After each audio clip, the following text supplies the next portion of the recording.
But remember, you're going to regret underestimating me.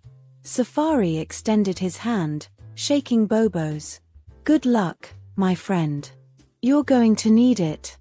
The next morning, as Bobo drove through the crowded streets of Nairobi, far from the familiar luxury of his world, the market was alive with vendors hawking fruits, vegetables, fabrics, and the scent of spices filling the air.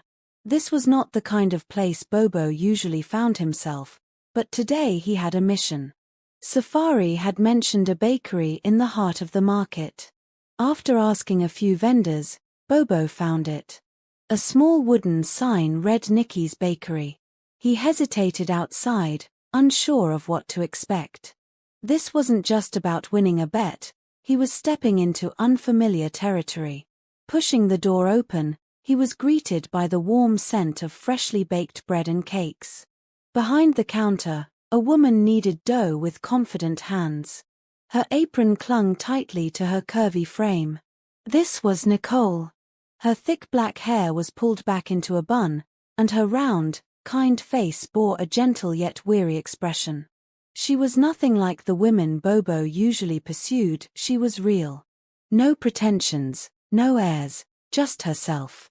Nicole looked up, surprised to see a man in an expensive suit standing in her humble bakery.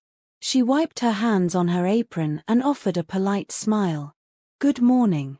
Can I help you with something, sir?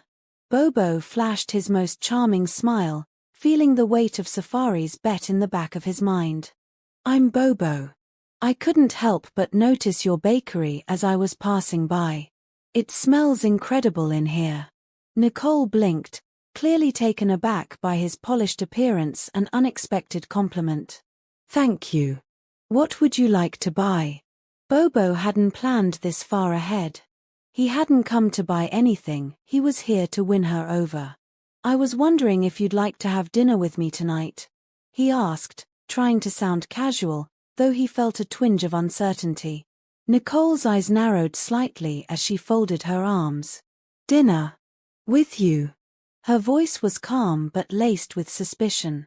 Bobo nodded confidently, despite the awkward situation. Yes. I'd love to get to know you better. Nicole studied him for a long moment, her skepticism clear. You don't seem like the kind of man who would come to this part of town for dinner. Why are you really here? Bobo paused. She was sharp, much sharper than he'd anticipated. Most women would have been flattered or flustered by his offer, but Nicole seemed unmoved. Deciding to lean into honesty, at least partially, he replied, I saw your bakery and was curious. I won't lie, this isn't a place I'd usually come to. But something about you caught my attention. Nicole's expression softened slightly, though a hint of wariness remained. I can't leave until my shift ends at 6. 6:30 then? Bobo asked. Nicole hesitated, then gave a small, reluctant smile. All right. 6:30.